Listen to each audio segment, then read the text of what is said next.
माधुरी madam चालू है, okay ठीक है. So we'll be discussing now how is the enzyme activity decreased or altered or hampered by with inhibitors and poisons. So here that you see, you have this enzyme. Okay, the blue portion which you see on the top is going to be your substrate. That is your substrate. Now this, see this enzyme पे ना ऐसा एक allosteric site होता है. Now what is this allosteric site? Allosteric site is where a shape or a place or a position on in the enzyme body or on the enzyme where substrate does not attach. Substrate will always attach on the active site. Active site क्या है? Active site is the place where your reaction is supposed to happen. वैसा, ठीक है. अभी देखो ये नीचे की साइड पे एक इनहिबिटर, एक दूसरा कंपाउंड, एक दूसरा एलिमेंट, तो उसके टच होने से क्या हुआ बेटा? एक्टिव साइट का शेप है वो देखो ऑल्टर हो गया, वो चेंज हो गया. तो मेरा जो सबस्ट्रेट है वो एंजाइम के एक्टिव साइट पे अटैच नहीं कर पा रहा है. Everybody can see this? Yes. So inhibitor is, what is this inhibitor doing? It is altering the shape of the enzyme and inhibiting the process and taking control of the process and not allowing the process to occur. ऐसा. ये देखो, अभी देखो enzyme है, substrate है. Enzyme और substrate का shape should match, then only the reaction will occur. अभी एंजाइम है, सबस्ट्रेट है, तो दूसरे सब्सटेंसेस का भी तो इसके साथ शेप मैच हो सकता है. Suppose toxic substance. Now when I say toxic substance, I'm talking about the diseases or I'm talking about unwanted particles in the body which can alter their shape and fit on the enzyme. अभी बेटा उसको क्या बोलेंगे? Poison. ठीक है. तो ये Poison. हाँ, ये जब एंजाइम के पास जाएगा, ये देखो, सो सी दिस, पॉइजन ने सबस्ट्रेट का शेप ले लिया और वहां जाकर के एंजाइम के ऊपर बैठ गया. अब उसने एंजाइम के ऊपर जाकर के बैठ गया, तो अब मेरा सबस्ट्रेट कैन नॉट फिट और sit on the active site of enzyme. तो किसको क्या बोलते हैं, किसका रिएक्शन होना था? रिएक्शन होना था सबस्ट्रेट का. एग्जैक्टली. बट सबस्ट्रेट का रिएक्शन नहीं होगा, क्यों? क्योंकि वहां पे पॉइजन आके बैठ गई है. Yes. So these are two ways जैसे by which we can control or affect the functioning of enzymes. Let us see an example. Cyanide poisoning.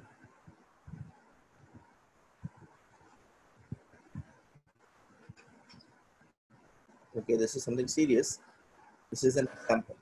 ये देखो, cyanide का सुना है सब लोगों ने? Has anybody heard of cyanide? No. Yes. Yes. Okay, cyanide is a compound which is fatal, which if you inhibit, which if you take, which if you eat, you will die. Cyanide is a poison बेटा, ठीक है. अभी cyanide ion जब body में जाता है, ठीक है, what does that cyanide ion do? It goes and sits or inhibits the active site responsible for cellular respiration. What is cellular respiration? Any biology people over here? No biology people? Cellular respiration. Cells respiration. Cells respiration or the exchange of gases in the cell. ठीक है. Oxygen अंदर जा रहा, हम carbon dioxide बाहर आते हैं eight cellular level.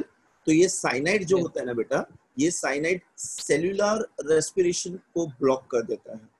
Cellular respiration अगर नहीं होगा, अगर आपके सेल्स को ऑक्सीजन नहीं मिलेगा, तो आप जिंदा रह पाओगे बेटा? No. No. नहीं. No. So cyanide poisoning is an example of this poisons acting Poison. on enzymes. ठीक है, सर बोले. अगर वो साइनाइड एक्टिव साइट पे जाके बैठता है और वो साइनाइड के अंदर भी कोई एक्टिव साइट रहेगा और वो सबस्ट्रेट अगर साइनाइड पे जाके बैठ गया तो Not possible. पूछो क्यों? Because my enzymes are specific in nature. हर कोई एंजाइम नहीं बन सकता ना बेटा. यस ठीक है, यस अच्छा, ठीक है. ये देखो,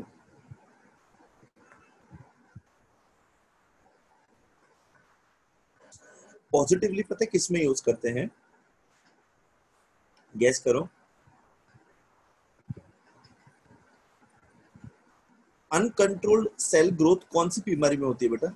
Cancer. Cancer, Very good. tumor. Yes, cancers and tumors. Tumor. So uncontrolled cell growth is happening in a patient who is suffering from cancer or tumors. Okay. अच्छा, अभी the enzyme which is responsible for this uncontrolled growth, अगर उस enzyme को मैं inhibit कर दूं या poison कर दूं बेटा, तो मुझे फायदा होगा, Yes. यस क्योंकि वो मुझे बीमार कर रहा है, वो पर्सन को बीमार कर रहा है, उसकी वजह से बीमारी बढ़ रही है. बीमारी क्या है? बीमारी है कि uncontrolled multiplication of cells. This has to be stop. तो अर्ली स्टेजेस में दिस प्रॉपर्टी ऑफ क्या बोलते हैं, इनहिबिटर्स और poisons can be cell growth. ऐसे ये देखो, इनहिबिटर के एब्सेंस में और इनहिबिटर के प्रेजेंस में.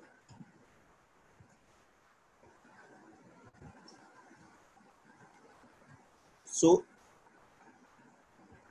इनहिबिटर लगा दिया के ऊपर तो सेल कंट्रोल रुक जाएगा.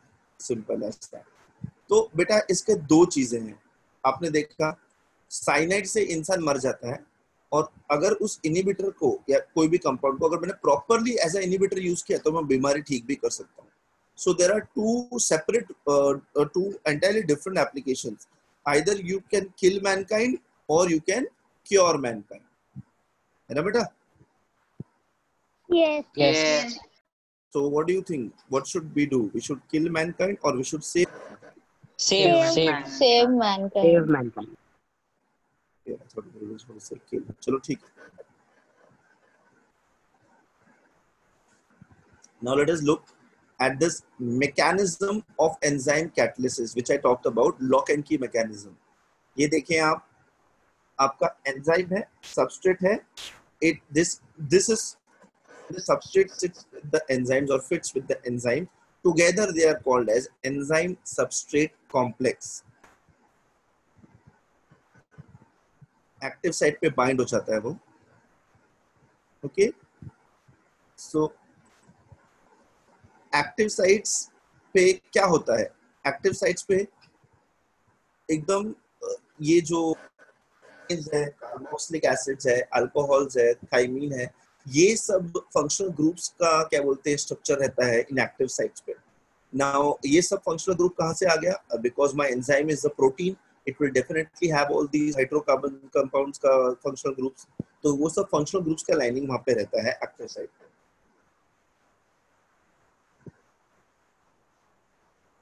This is very specific interaction, very specific in nature. See, this shape is such that only a specific substrate can fit. ये fit हो रहा है? नहीं. उसका size, shape सब कुछ प्रॉपरली होना चाहिए उसके साथ. ये देखो, मैंने बताया था आपको स्टार्टिंग में lock and key mechanism. This mechanism is called as your lock and key mechanism. Substrate का शेप और एंजाइम का शेप एकदम परफेक्टली मैच होना चाहिए, और होता है. That is how it is been made.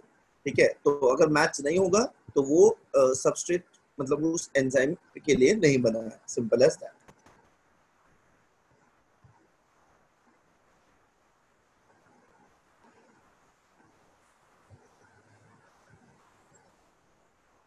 ये देखो, सो this binding which is happening at the active site, उसकी वजह से एंजाइम सबस्ट्रेट कॉम्प्लेक्स बन रहा है। ये देखो वहां पे रिएक्शन होती है, फिर क्या होता है, प्रोडक्ट रिलीज हो जाता है। They will leave the enzyme surface immediately. फिर दूसरा सबस्ट्रेट आएगा, simple. So what are the two steps? First step is formation of the enzyme substrate complex. Second step is the decomposition of the enzyme substrate complex into products and thus enzyme again. Catalyst का भी same scene था ना जो हमने देखा था पहले। मेरा जो रिएक्टेंट्स है वो कैटलिस्ट के सरफेस पे आके एड्सॉर्ब होता है, एड्सॉर्ब होने के बाद एक कॉम्प्लेक्स बनाता है, फिर वो कॉम्प्लेक्स टूट जाता है into products and the catalyst. तो catalyst is regenerated. Similarly enzyme is also regenerated. Enzyme क्या है? It is biocatalyst, simple. तो उसके जैसे ही काम करेगा वो भी। सर कैसे टूटता है वो? कैसे टूटता है? टूटता नहीं है बेटा, वो रिलीज हो जाता है, उस सरफेस से अपने आप निकल जाता है। देखो बेटा, ये जो एंजाइम है ना, इसका शेप एंड ऑल इज क्या बोलते हैं, मेड दैट वे और altered that way so that is substrate can come in. अब सबस्ट्रेट जो कंपाउंड है वो आया, वो उसके ऊपर बैठा, सबस्ट्रेट ने क्या किया, रिएक्शन किया और प्रोडक्ट बनाया। अब प्रोडक्ट का शेप और एंजाइम का शेप तो मैच नहीं होता। एंजाइम क्या है बेटा? Enzyme is highly specific in nature. वो अपने ऊपर अपने एक्टिव साइट पे सिर्फ वही सबस्ट्रेट को बिठाएगा जिसके ऊपर उसको रिएक्शन करना है। प्रोडक्ट उसका सबस्ट्रेट नहीं है, इसलिए वो प्रोडक्ट को रिलीज कर देता है। ओके बेटा? Yes. It is this high specificity, ये स्पेसिफिक नेचर की वजह से ये इतना सीमलेसली काम करता है।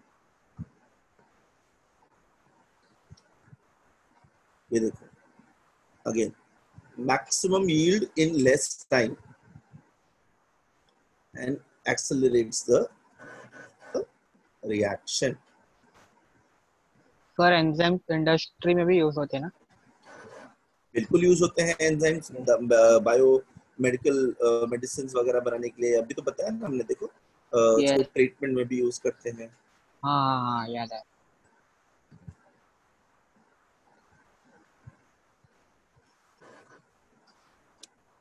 So all this commercial preparation of ammonia, sulfuric acid, nitric acid, ये सारी क्या बोलते हैं प्रोडक्शंस, मतलब जब कमर्शियली होती है, जब इंडस्ट्रीज में ये एसिड्स बनते हैं, ये अमोनिया बनता है, तो सब के अंदर हम लोग सरफेस कैटालिसिस या फिर जो मैं स्टार्टिंग में बताया था कैटालिसिस एब्जॉर्प्शन थियरी, वो यूज होता है प्रोडक्शन में।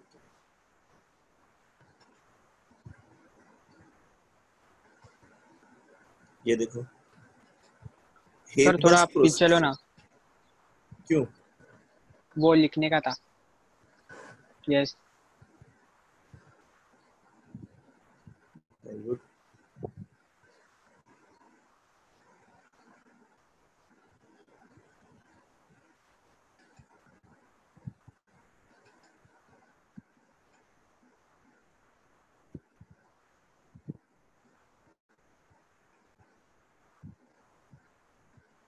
Yeah? Done. No sir, no sir. Done.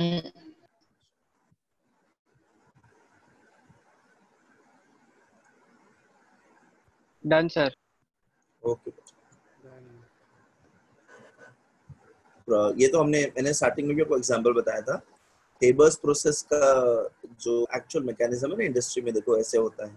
Nitrogen और हाइड्रोजन को वॉल्व के थ्रू डाला जाता है, वो गैसेस को कंप्रेस करते हैं कंप्रेसर के through, then they are passed through a chamber which is having the catalyst which is called as the catalytic chamber। फिर उसको वो जो गैस बना है ammonia, that ammonia is passed through a cooling chamber। Cooling chamber क्यों? ताकि liquid ammonia मेरे को मिले। गैस को अगर मैं कूल करूंगा तो लिक्विड बनेगा ना रे बेटा, तो वो लिक्विड गैस को फिर मैं वहां नीचे कलेक्ट कर लेता हूँ, और जितना अनरिएक्टेड नाइट्रोजन और हाइड्रोजन है उसको फिर से मैं सिस्टम में डाल करके फिर से रीयूज करता हूँ। सिंपल है। इसके अंदर डायग्राम बनाना है? नहीं बिल्कुल नहीं, डायग्राम नहीं बनाना बेटा। iron is used as the catalyst, जिसके surface पे nitrogen and hydrogen are reacting. Molybdenum is used as a promoter. Molybdenum क्या करता है? Catalytic promoter. Very good. Molybdenum iron का surface को और देता है.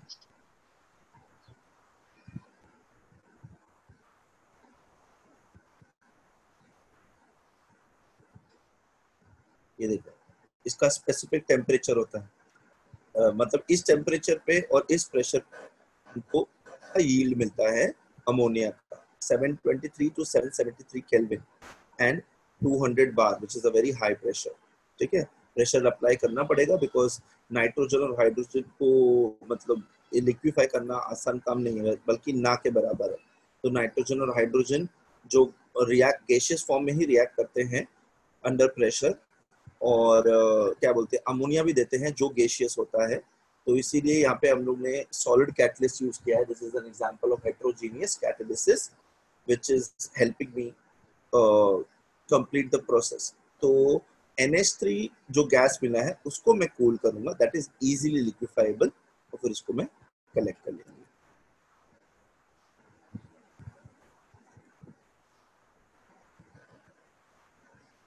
This is the manufacture of nitric acid by Ostwald's process. Ammonia is converted into nitric acid, ठीक है, in the presence of platinum and asbestos at 573 Kelvin. Sir पीछे लो ना वो लिखने. ये देखो, Ostwald's process for the manufacture of ammonia. ये सब डिटेल में आप अलग. सर एस्बेस्टोस के. Asbestos again is a, it is a element, it is a compound actually. पत्थर जैसा रहता है, तो it acts as the catalytic promoter. समझा सर.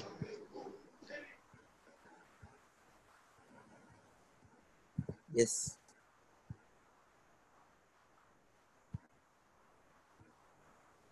ठीक है, can I go? Now look at this contact process for manufacturing of sulfuric acid. ये जितने नाम मैं ले रहा हूँ ना, the Haber's process, Ostwald process, sulfuric acid का contact process, ये सब आप लोग अलग अलग चैप्टर्स में आगे 11th 12th में अलग अलग इसमें पढ़ेंगे डिटेल में. ठीक है, अभी हम लोग को क्या है, हम लोग को ये है कि हम लोग यहाँ पे कैटालिसिस में कैसे इसका एप्लीकेशन देख रहे हैं. यहाँ पे भी देखो, प्लैटिनम और vanadium pentoxide is used as a catalyst and asbestos के प्रेजेंस में. तो कॉन्टैक्ट प्रोसेस में पूरे में कैटलिस्ट नहीं यूज हो रहा है, सिर्फ सल्फर डाइऑक्साइड को सल्फर ट्राइऑक्साइड में कन्वर्ट करने के लिए हम लोग यूज कर रहे हैं. ठीक है बेटा, देख लिया. But this is the entire process, contact process for manufacturing of sulphuric acid.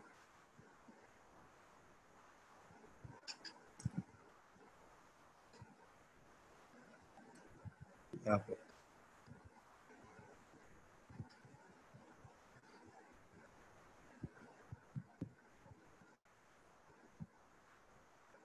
Sir सब में कैटलिस्ट सेम है ना? सब में सेम का है बेटा. हेबर्स प्रोसेस में तो अमोनिया ये लिया था, आयरन लिया था. नहीं ये तीन रिएक्शंस में, ये तीन रिएक्शन में तो आयरन और इसके अंदर. अच्छा नहीं नहीं, इसका सिर्फ फर्स्ट पार्ट में मैं कैटलिस्ट यूज करूंगा, सेकंड के तो कैटलिस्ट यूज हो ही नहीं रहा. ओके. सिर्फ सल्फर ट्राइऑक्साइड बनाने के लिए मैं कैटलिस्ट यूज करूंगा, उसके बाद नहीं. ठीक है, ध्यान लिख लिया बेटा. Yes. No. Done. So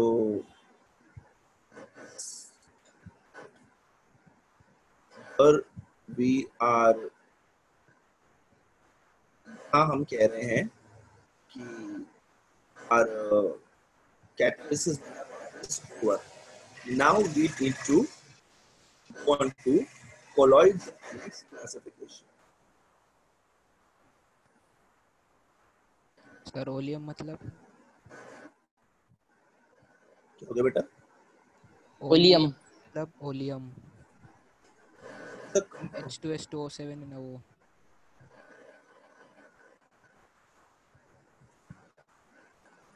sir screen नहीं दिख रहा है। स्क्रीन नहीं दिख रहा है। Yes, मैं अभी सर वॉइस नहीं तेरा वॉइस ब्रेक हो रहा है। divided into 3 parts, जिसका 2/3 पार्ट अपन ने कंप्लीट कर लिया है। Now this part, the colloid वाला पार्ट, ये अब हम लोग स्टार्ट करने वाले हैं कि what are colloids, how are they classified, what are their uses, what is their क्या बोलते हैं स्पेशल प्रॉपर्टीज एंड ऑल। ठीक है, तो थोड़ा इंटरेस्टिंग है, मजा आएगा। ये वर्ड कभी सुना है पहले बेटा, कोलॉइड्स? नो। कोलाइड सुना है, कोलाइड। क्या सुना है? Collide collide. बेटा कोलाइड अलग है, कोलॉइड अलग है। कोलाइड मतलब टकराना, कोलॉइड मतलब it is a type of solution. So बेटा कोलॉइड्स, कोलॉइड सॉल्यूशन, पहले तो सॉल्यूशन समझो। सॉल्यूशन सबको पता है? यस। यस अच्छा, sir solvent and solute. Very good. चलो आप ही मेरे को बताओ सॉल्यूशन के बारे में आपने क्या सुना है? सर की solution homogeneous mixture. Very good. आप बोलिए बैकग्राउंड में से। अनुज। अनुज बोलो बच्चे। Solution are the homogeneous mixture of 2 or more than 2 components. Very good, excellent. Heterogeneous भी होता है सर कुछ। हेटेरोजेनियस भी होता है, बिल्कुल होता है। सो सॉल्यूशन को अगर मैं 2 पार्ट्स में डिवाइड करूं तो उसके अंदर क्या-क्या होता है सॉल्यूशन के? Solvent and solute. Solvent and solute. Excellent, very good. Solute and solvent, ये Solvent. दो इज चीजें इक्वल्स टू होती सॉल्यूट। हैं। सो सॉल्वेंट एक्सेस में होता है, सॉल्यूट कम होता है, राइट? कम Meeting होता में होता है। है। यस। Solute Yes. को हम लोग सॉल्वेंट के अंदर मिक्स करते हैं तो मेरे को सॉल्यूशन मिलता है। Solution. यस। अच्छा, can you give me an example of solution बेटा?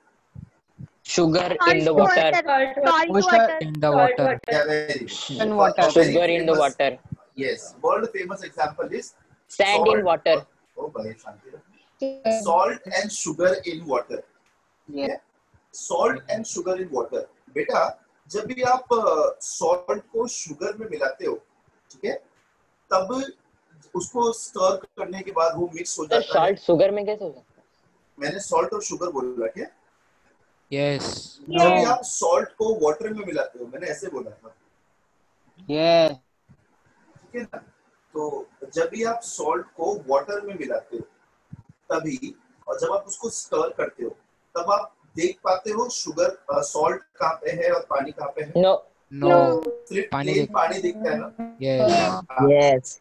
और जब आप शुगर को पानी में मिलाते हो तब आप देख पाते हो कि शुगर कहाँ पे है। No. नहीं, वो 2 पानी का ग्लास जो है उसको आप टेस्ट करोगे तभी पता चलेगा कि भाई किसके अंदर नमक है और किसके अंदर पानी है। Yes. Yes. यस। तो ये जो सॉल्यूट है मेरा सॉल्ट और शुगर डिसॉल्व होने के बाद ना उसका पार्टिकल साइज, उस सॉल्यूट का particle size becomes less than 10 nanometers. ये बेटा नैनोमीटर, नैनो पता है 10 to the power minus 9 Yes. Minus 9 meter. Yes. Minus. Yes. So Yes. इसका जो पार्टिकल साइज है वो 10 नैनोमीटर से भी कम होता है, 1 नैनोमीटर से भी कम हो जाता है, बहुत बहुत छोटा रहता है, इसलिए हम लोग को दिखता नहीं है वो सॉल्ट और सॉल्ट का पानी में सॉल्ट और शुगर के पानी में शुगर। ठीक है, ऐसे सॉल्यूशंस को हम लोग ट्रू सॉल्यूशंस बोलते हैं। क्या बोलते हैं बेटा?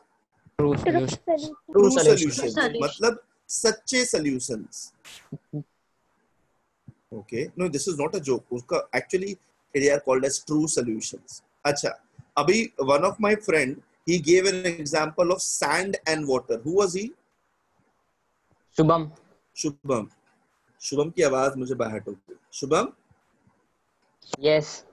हाँ शुभम बेटा, आपने मुझे बोला था शुगर एंड अरे यार पगला गया हूँ मैं, sand Sand and and water. Water. आपने मुझे सैंड और वाटर के बारे में बताया था। तो सैंड और वाटर का सोल्यूशन जो रहता है शुभम, उसमें हमको दिखता है कि सैंड है।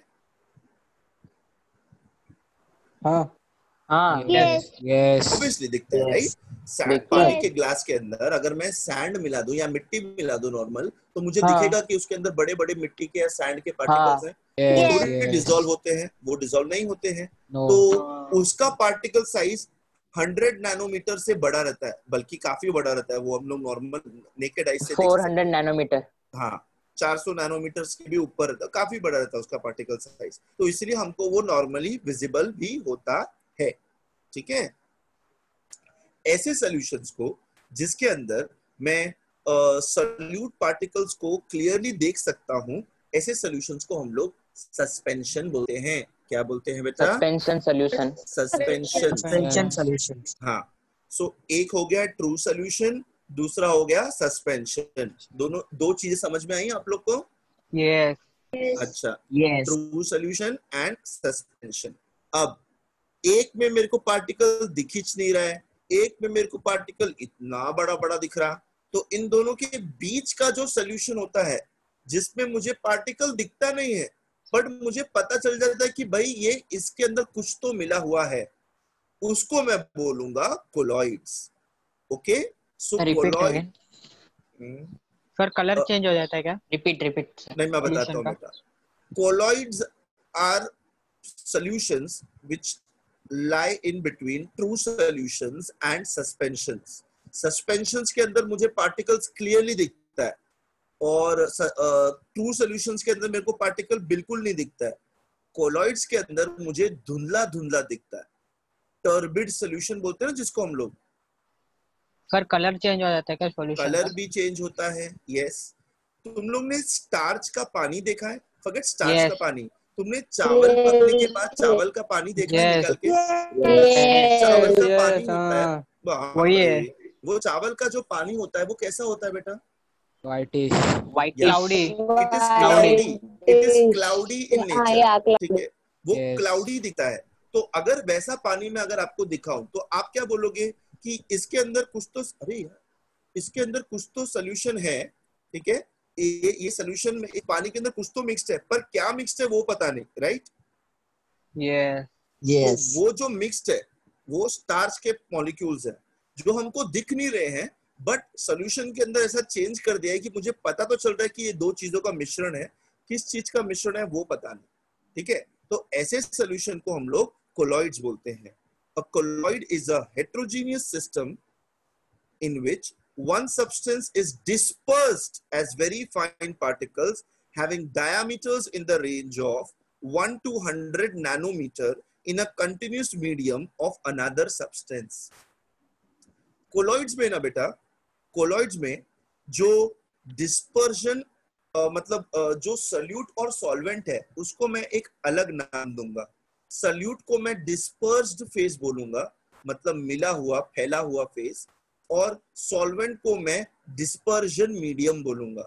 क्या बोलूंगा? Dispersion medium. मीडियम। ठीक है, डिस्पर्जन मीडियम के अंदर डिस्पर्स्ड फेज होता है, वैसे सॉल्यूशन को हम लोग कोलॉइड्स बोलते हैं।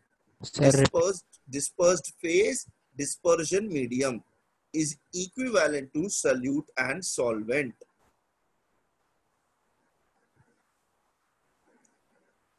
Dispersed phase को I also called as discontinuous phase और dispersion medium को I also call as continuous phase। ये बेटा पानी जो है वो थ्रू आउट फैला हुआ रहता है, राइट? उसके Yes. अंदर अगर मैं गोल्ड का नैनो पार्टिकल्स डालूं तो वो पार्टिकल्स दूरी दूरी पे रहेंगे, एट अ डिस्टेंस रहेंगे, डिसकंटिन्यूअसली प्रेजेंट रहेंगे, राइट? Yes. तो इसीलिए मैं डिस्पर्स्ड फेज या फिर सॉल्यूट को क्या बोलता हूँ कोलॉइड्स में? Discontinuous medium. और डिस्पर्जन मीडियम या फिर सॉल्वेंट को क्या बोलता हूँ? Continuous medium. समझा क्या? ये डेफिनेशन लिखा कोलॉइड्स का सबने? Yes Yes. Yes. Very good बेटा।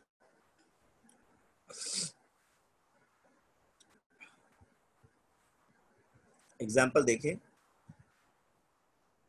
Milk, shaving leather, jelly and paints. ये तो बहुत थोड़े एग्जाम्पल्स बेटा। अब आगे आगे हम लोग इतने सारे एग्जाम्पल्स देखेंगे कि आप हैरान रह जाओगे कि अरे बाप रे ये कोलॉइड है, इसको तो मैं डेली बेसिस पे यूज करता था। ये शेविंग क्रीम जो है, ये फोम जो है, ये तो हम लोग डे टू डे लाइफ में यूज करते हैं। मिल्क, जो आप मिल्क पीते हो बेटा, milk itself is a colloid. Milk भी कोलॉइड होता है। वो जेली खाइए, जेली, वैसा जेली को चम्मच पे लेते हैं वैसा हिलती है बेटा, Yes. Yes. हल्का हल्का, Yes. ठीक है। Pudding. जैसे, वो जेली। फिर अपना दीवारों पे जो पेंट लगाते हैं, दोज पेल्स आर इमल्शन, ऐसा नाम सुना, इमल्शन वगैरह। Yes. Yes. Yes. Emulsion, emulsion is a type of colloid. ऐसे ही बहुत सारे टाइप्स होते हैं, ये बहुत सारे टाइप्स हम पढ़ेंगे। सर कैसे बनते हैं? सर मिल्क में डिस्पर्स और डिस्पर्जन क्या होता है?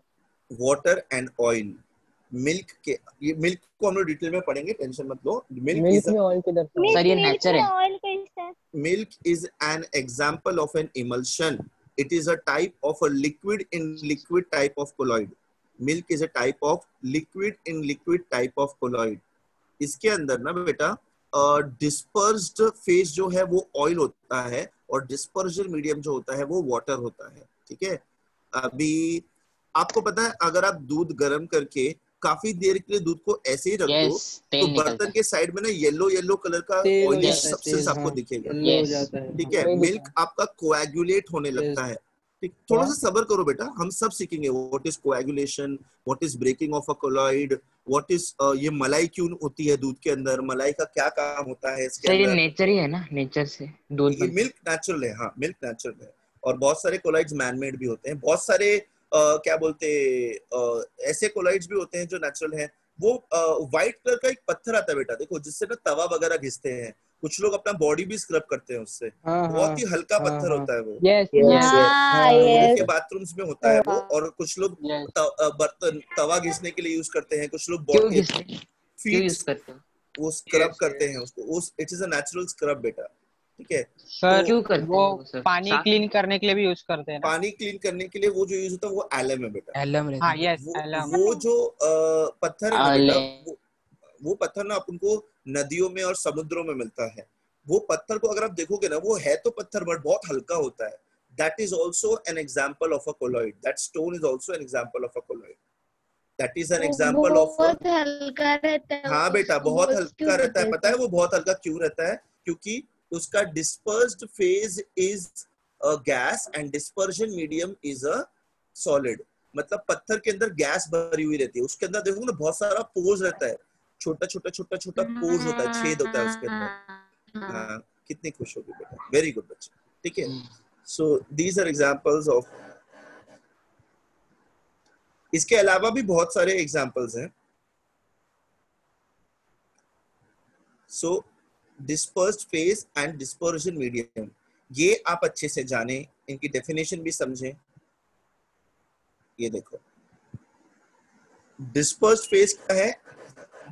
Present in small proportion and consist of particles of colloidal dimensions. Colloidal dimensions, जो डायमेंशंस हमने अभी देखे ना, 1 नैनोमीटर टू 100 नैनोमीटर, उस रेंज में ये पार्टिकल का साइज रहता है, ठीक है बेटा। इस वीडियो में जो ये एग्जांपल दिखा रहा है ना कोलॉइड के लिए, सॉल्ट और वाटर का, please that is not a colloid, तो वो गलत है, मैं अभी बता रहा हूँ आपको, ठीक है। So don't consider salt and water as a colloid. वो सिर्फ एक्सप्लेन करने के लिए कि डिस्पर्स्ड फेज क्या होता है। जो मैंने पार्ट मिलाया वो टुकड़ों में उस सोल्यूशन में फैल जाएगा, जो टुकड़ों में फैलेगा उसको मैं डिस्पर्स फेज बोलूंगा, ठीक है। Am I Yes. connected? हाँ, Yes. ठीक है, लिख लें आप इसको। Done. अच्छा, अच्छा, डिस्पर्शन मीडियम क्या है? The medium in which colloidal particles are dispersed is called dispersion medium. जिसके अंदर कोलाइडल पार्टिकल्स फैले हुए हैं उसको मैं डिस्पर्जन मीडियम कहूंगा। आई होप आपको ये आइडिया क्लियर हो गया है। तो आप पता क्या करो, ऐसा बीकर बनाओ और ऐसा कंटिन्यूस फेज बनाओ और उसके अंदर छोटे छोटे डॉट्स बना दो, अलग अलग छोटे छोटे छोटे छोटे डॉट्स बना दो। तो जो छोटे छोटे छोटे डॉट्स हैं उनको आप नाम दो डिस्पर्स फेज, और जो कंटिन्यूस मीडियम है उसको आप नाम दो डिस्पर्जन मीडियम। ये जहाँ पे जैसे सॉल्ट को बॉटम में बनाना, ऐसा मत बनाना, थ्रू आउट बनाना। देखो मैं कर्सर मूव करके बताता हूँ, यहाँ यहाँ यहाँ यहाँ यहाँ यहाँ, अलग अलग जगहों पे डॉट्स बनाओ।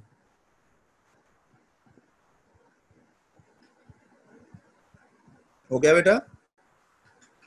नो। पानी दो ना।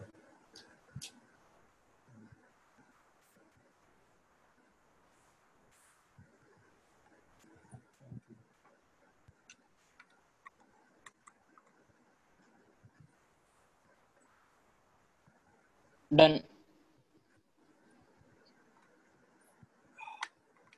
Done. No. Yes. Okay. Yes. Okay.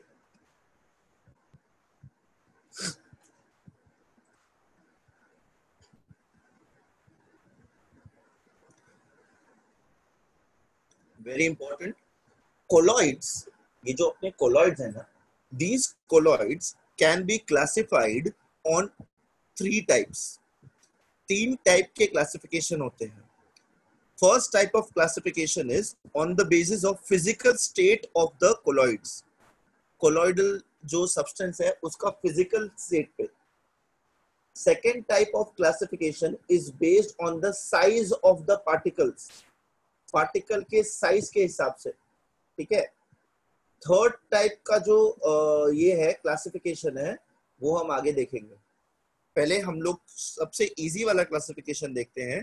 Classification based on the physical state. Okay बेटा. Yes.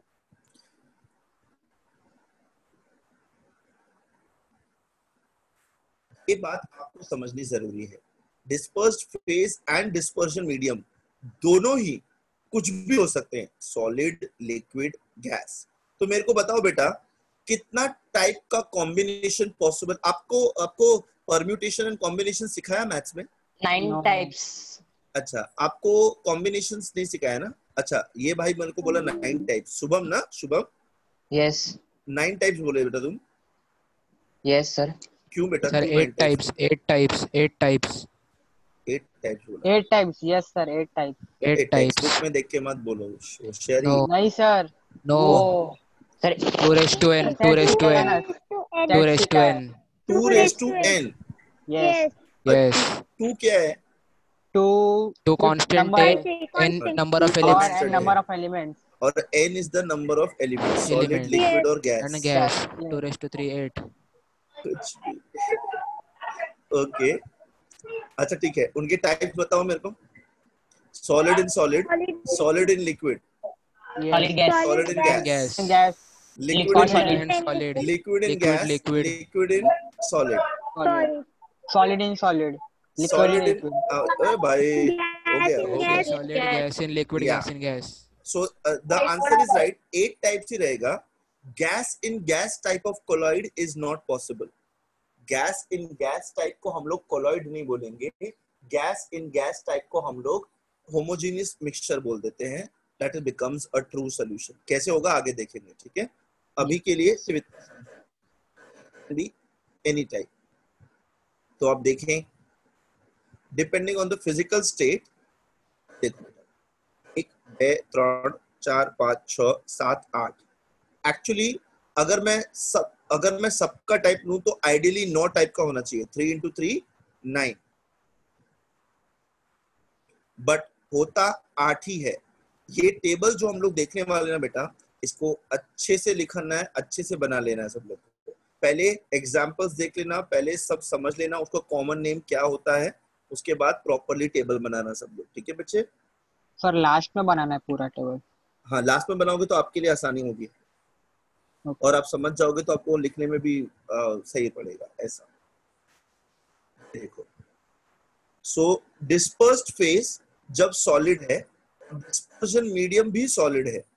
उसका कॉमन नेम, उसको कॉमन नेम मतलब लाइफ में क्या बोलेंगे? Solid sol, solid sol. And उसका example is rock salt. Rock salt पता है सब लोग को? Yes. क्या Yes. क्या Yes. Rock, what is rock salt? दगड़ी नमक. वेरी सीना गुड, नमक. Very good, very good. सीना नमक. हाँ, ये उपवास में जो नमक चलता है ना, हाँ ठीक है, Yes. बरोबर. दैट पीला, दैट गुलाबी टाइप का नमक रहता है, काला Yes, नमक. yes. ठीक है. Solid in liquid, solid in liquid is also type. इसका एग्जांपल इज सॉल, उसको बोलते हैं सॉल. उसका example is paint. Paint generally liquid होते हैं, बट जो डाई होता है, जो कलरिंग सब्सटेंस होता है, उसके छोटे छोटे सॉलिड पार्टिकल्स होते हैं जो इस लिक्विड के अंदर फैले हुए हैं. ठीक है. सो सॉलिड डिस्पर्स्ड इन लिक्विड. बेटा यू आर अंडरस्टैंडिंग ना कि मैं बहुत ज्यादा फास्ट जा रहा हूँ? वो समझ रहे हैं. सब लोग को, Yes. all the 40 students present in the class? Yes, Yes, sir. yes, sir. Yes. किसी को भी डाउट रहेगा तो प्लीज पूछ लियो, हाँ बेटा। तो paint is an example of your solid in gas. Solid particles dispersed in gas is called as a aerosol, and इसका best example is smoke. ये बेटा smoke, fog, सुना है ना आप लोगों ने? Yes. Yes. डस्ट पार्टिकल्स होते हैं ना, वाटर वेपर वगैरह, ये सब हवा के अंदर डिस्पर्स होते हैं जब ज्यादा क्वांटिटी में, तब अपने को स्मोक, स्मॉग ये सब दिखता है। ठीक है, तो solid is dispersed in a gas. Smoke is the best example. Common name क्या है? एरोसोल। Soul. नहीं, एरोसोल, एरोसोल। ये देखो बेटा, liquid, when a liquid will be dispersed in a solid, liquid will be dispersed in a solid, उसको हम लोग, वैसे कोलॉइड को हम लोग जेल बोलेंगे। एंड चीज इज एन एग्जांपल। चीज पता है सब लोग को? Yes. चीज तो कितना मस्त लगता है ना, ऐसा बर्गर में या फिर फ्रेंच फ्राइज के Yes. ऊपर सर melt ऐसा करके। चीज नहीं देखा। ऐसा Yes, चीज नहीं देखा। टॉम एंड जेरी में नहीं देखा तुमने? टॉम एंड जेरी में देखा देखा है। है। वो Yes. जेरी चीज खा जाता है, फिर इसके शेप का ही बन जाता है। हाँ। तो चीज बेटा अलग अलग टाइप की रहती है, कॉटेज चीज, चेडार पार्मेशन चीज, चीज, ये वो Cheddar. Cheddar, parmesan, Parmesan cheese. हाँ, Parmesan अरे cheese. खाने की बातें करें और हम Parmesan सब, we are all in the discussion. Very good. So ऐसा टाइप का ना, स्विट्जरलैंड वगैरह जाओगे या फिर बाहर जाओगे ना कहीं, तो वहाँ पे आपको ऐसी सब चीज भी देखने को मिलेगी। अपने कंट्री में तो वो स्लाइसेस वगैरह मिलता है, वो Cubes. जैसा क्यूब्स वगैरह मिलता है, ठीक है ना। तो वो क्यूब आप लेना और उसको ट्रायंगल में काट देना और उसमें छोटे छोटे होल पाड़ देना, तो वो भी ऐसे ही हो जाएगा। ठीक है, बट ऐसा चीज एक्चुअली होता है और बनता है। ठीक है ना। So liquid in solid is an example of gels, and this example is cheese. Liquid dispersed in liquid is an emulsion. It is called as an emulsion. An example is milk. जो आपका दूध है, that दूध itself is a colloid. Discuss वगैरह ना बेटा, वो सब हम आगे डिटेल में डिस्कस करेंगे। अभी के लिए आप हम लोग सिर्फ क्लासिफिकेशन देख रहे हैं। सर इमल्शन पेंट में मिलता है। Liquid dispersed in gas is called as liquid aerosol. Is called as liquid aerosol. And fog is an example of a liquid aerosol. हाँ बेटा, तुम क्या बोल रहे थे शुभम? कुछ नहीं सर, कुछ नहीं। भाई कुछ तो बोल रहे थे तुम।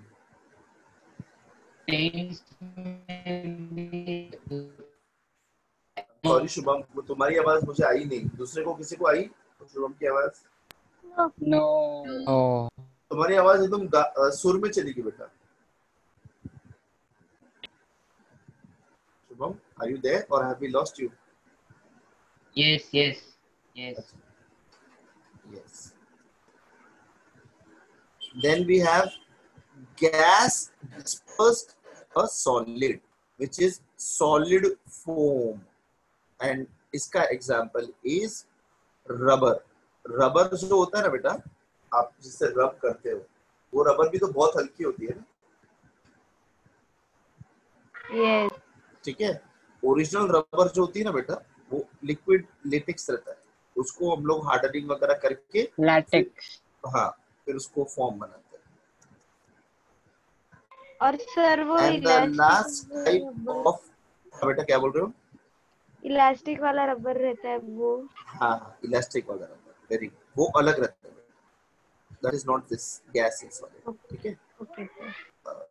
Gas dispersed in liquid is an foam.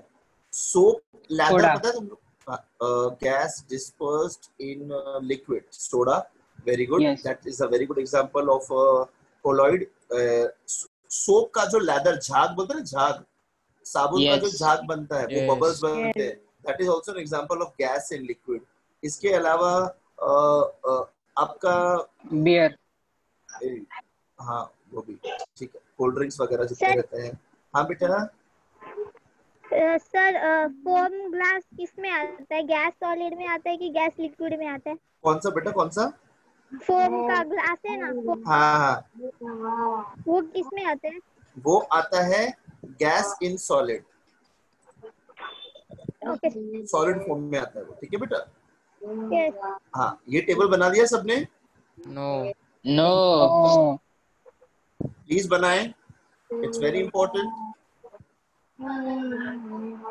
किसी का माइक ऑन है बेटा, प्लीज म्यूट पे कर लो।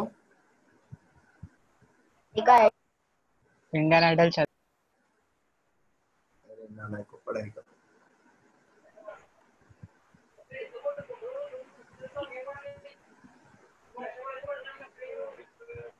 म्यूट म्यूट म्यूट, नहीं यार म्यूट पे। सर हेलो तो बोलो बेटा। सर, ये स्मोक में जो सॉलिड है वो डस्ट पार्टिकल्स है, यस, और फॉग में जो लिक्विड है। Water vapour. Okay, thank you sir. Done sir. No. Yeah. Done sir. Done.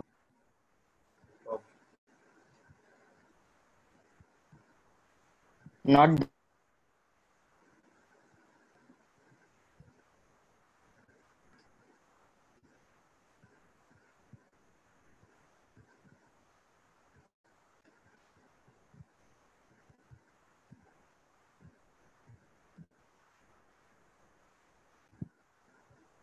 सबने लिख लिया हो तो आगे बढ़े। यस। यस। अच्छा,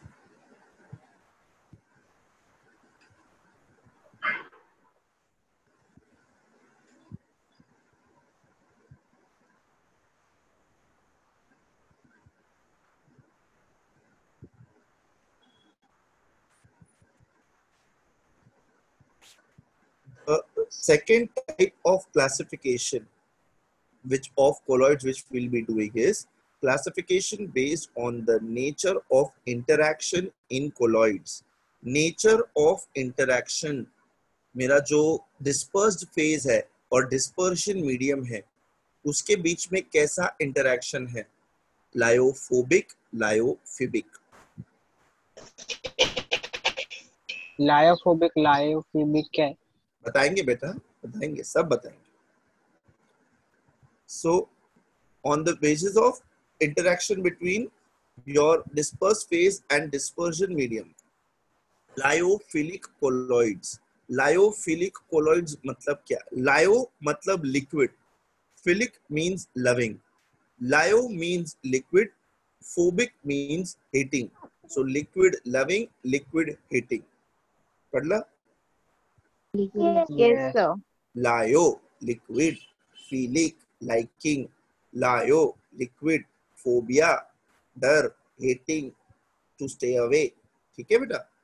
Yes. So when the particles of dispersed phase have a affinity for the dispersion medium, दो चीजों को आप मिक्स कर रहे हो और वो दो चीजें एक दूसरे को पसंद करती हैं, तो ऐसी चीज आपस में अच्छे से मिक्स होके रह सकती है बेटा। हाँ। Right? I am mixing two things. The mixed two things have an affinity towards each other. Or let me talk about dispersed phase particles. The dispersed phase particles, they have an affinity towards the dispersion medium particles. So they will easily mix with the dispersion medium. Ab, they have an affinity means they will have a strong attractive force between the dispersed phase and the dispersion medium, right? Yes. And since they are having an affinity, since they are readily mixing, they will also be stable. Yes. Stable colloid रहेगा वो। Stable colloid का मतलब क्या है? अब देख बेटा, अगर मैं I am just giving you random example of a suspension. अगर मैं मुट्ठी भर के मिट्टी एक कांच के ग्लास के पानी में डाल दूं और उस ग्लास को बिना मूव करे कुछ आवर्स तक रख दूं, तो क्या होगा? थोड़ी देर बाद सारी मिट्टी नीचे सेटल डाउन हो जाएगी और ऊपर का पानी क्लियर हो जाएगा। Sir glass Yes. के पानी में। मतलब water of glass, a glass of water, sorry.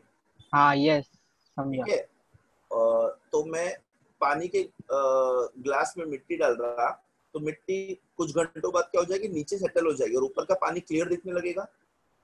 Yes solution का मतलब क्या होता है, डिस्पर्स्ड फेज और डिस्पर्शन मीडियम आपस में मिक्स रहना चाहिए।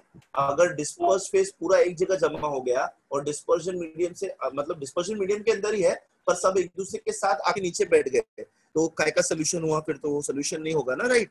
सोल्यूशन मतलब two things mix together, right? So Yes. a colloid should be stable, it should remain like a solution, it should not क्या बोलते हैं, separate into two different layers, that is what I'm saying। समझा बेटा मेरी बात आपको? हाँ sir वो हेटेरोजेनियस होएगा ना?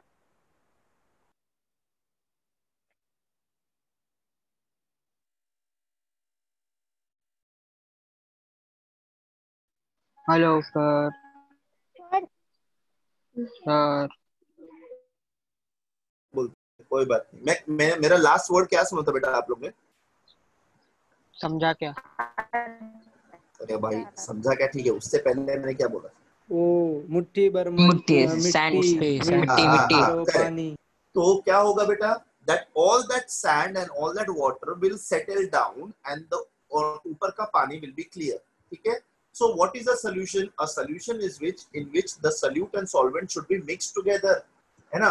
तो colloid क्या है, colloid के अंदर dispersed phase और dispersion medium particles के अंदर distinguish करते आना चाहिए, वो दोनों एक दूसरे के साथ mixed होना चाहिए, right। अगर dispersed phase के सारे particles एक जगह जमा हो जाएंगे और कोलॉइड का क्या पार्टिकल्स अपना डिस्पर्शन मीडियम के पार्टिकल्स और डिस्पर्स्ड फेज के पार्टिकल्स का दो अलग अलग लेयर बन जाएगा, तब तो फिर कोलॉइड थोड़ी कहला जाएगा वो, राइट। यस। देख बेटा, वाटर एंड ऑयल, वाटर और ऑयल को जब मैं मिक्स करूंगा तो थोड़ी देर के लिए वो लोग मिक्स रहेंगे, पर अगर मैं उसको टच नहीं करूंगा सोल्यूशन को, तो क्या होगा, ऑयल का अलग लेयर बन जाएगा, पानी का अलग वाटर लेयर, का अलग। यस है ना। तो मुझे Yes. क्या, मुझे सोल्यूशन चाहिए। सोल्यूशन का मतलब क्या होता है, दो चीजें मिक्स, अगर इन दोनों का Mix। अलग अलग लेयर बन गया तो फिर तो कोई मतलब नहीं है ना। तो लायोफिलिक Yes। कोलॉइड जो होता है वो आपस में मिक्स होके रहता है, प्रॉपर्ली डिस्पर्स रहता है उसके अंदर, वो दो अलग अलग लेयर नहीं बनाता है। क्यों? बिकॉज ये जो डिस्पर्स फेज के पार्टिकल्स हैं, they have a affinity towards the dispersion medium particles, they have good and strong attractive forces which keep them intact in that particular dispersion medium। मैं बेटा बार बार डिस्पर्स्ड फेज और dispersion medium use कर रहा हूं because हम लोग colloids की बात कर रहे हैं। अगर हम सोल्यूशन की बात करते तो मैं सोल्यूट और सॉल्वेंट यूज करता, ठीक है। हाँ यस। सबको समझ रहा है? यस। यस सर ये होमोजेनियस रहेगा ना? सर हाँ बेटा। अगर सैंड और वाटर मिक्स नहीं होएगा तो वो हेटेरोजेनियस बन जाएगा ना? हाँ बेटा, वो हेट्रोजीनियस रहेगा। देखो, और what is the meaning of, बच्चा, what is the meaning of homogeneous and heterogeneous? first tell me that। Homogeneous में एक फेज ही होमोजेनियस दिखता है में एक फेस, और हेटेरोजेनियस में हेट्रोजेनियस में मोर देन दो वन, से ज्यादा। More than two, more than two. Exactly. अभी देखो बेटा, जब हम लोग गैस इन गैस टाइप की बात करते हैं, तब different gases they will mix together and make a homogeneous mixture, right. Yes. But what are my colloids are heterogeneous mixtures. जब मैं सॉलिड इन Yes। सॉलिड और लिक्विड इन लिक्विड की बात करता हूँ, तभी भी वो जो पार्टिकल्स है वो डिस्पर्स फेज के पार्टिकल्स अलग अलग ही रहेंगे in liquid and solid in solid. But gas in gas में ऐसा नहीं होता है। गैस के तो कोई भी गैस का पार्टिकल ले लो वो अलग अलग ही रहता है। तो गैस के अंदर मुझे गैस इन गैस टाइप में कंटिन्यूअस फेज कौन सा है और डिसकंटिन्यूअस फेज कौन सा है, ये डिफरेंशिएट करते नहीं आता है, इसलिए मैं उसको होमोजेनियस बोलता हूँ। समझे बेटे? इसीलिए गैस इन गैस टाइप का कोलॉइड नहीं होता है। सर रॉक सॉल्ट में डिस्पर्स्ड फेस क्या है? रॉक सॉल्ट में dispersed phase is the different type of minerals. और dispersed medium? Dispersion medium is the rock. तो सॉल्ट क्या है? अरे वो जो रॉक सॉल्ट है, it is made up of these vitamins and minerals dispersed in rock this के अंदर सॉलिड। NaCl। आप या काइंड ऑफ NaCl ऐसे समझ सकते हैं। सर रॉक सॉल्ट में पानी नहीं होगा क्या? रॉक सॉल्ट में पानी नहीं होगा क्या? रॉक सॉल्ट में पानी क्योंकि क्यों होगा? क्योंकि नमक रखते तो उसमें थोड़े टाइम के बाद पानी छूटने लगता है ना वो सर। बेटा नॉर्मल NaCl अलग है, हम लोग रॉक सॉल्ट की बात कर रहे हैं। सर सॉलिड लिक्विड और लिक्विड सॉलिड एक होना चाहिए था ना? हाँ, सॉलिड लिक्विड और liquid solid. Solid liquid and liquid solid क्या? सर वो बोल रहा है कि डिस्पर्स्ड फेज सॉलिड और डिस्पर्जन फेज मीडियम में अगर दोनों सॉलिड और लिक्विड को इंटरचेंज करेंगे तो वो सेम होना चाहिए था क्या? नहीं, वो सेम नहीं हो सकता ना बेटा, डिस्पर्जन मीडियम ही टोटल अलग हो गया है। हाँ चलो लेट्स डू वन थिंग, हम लोग ना इसको नेक्स्ट क्लास में कंटिन्यू करते हैं। Yes Guys, I will try to take this remaining lecture on board. तो मैं शायद तुमको मैं ग्राफिकली बता पाऊंगा तो